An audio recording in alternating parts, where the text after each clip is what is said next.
Hi, good evening everyone. Today I want to show you the Corsa after 2009 till 2014. The common problem that speedometer, that's the needle, sometime is stuck only just 40, 60 or 20, and same like the RPM is doing like that as well. Sometimes it's spent on 2000, sometimes stuck on 3000 RPM.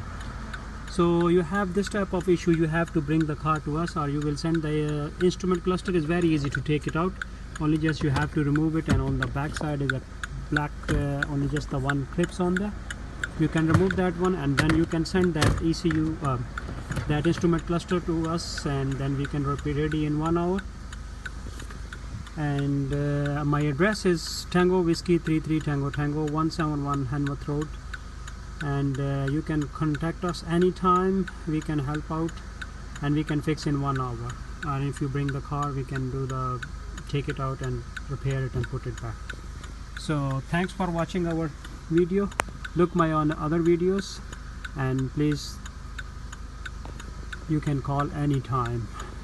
My address is there. My phone number is 074025363382.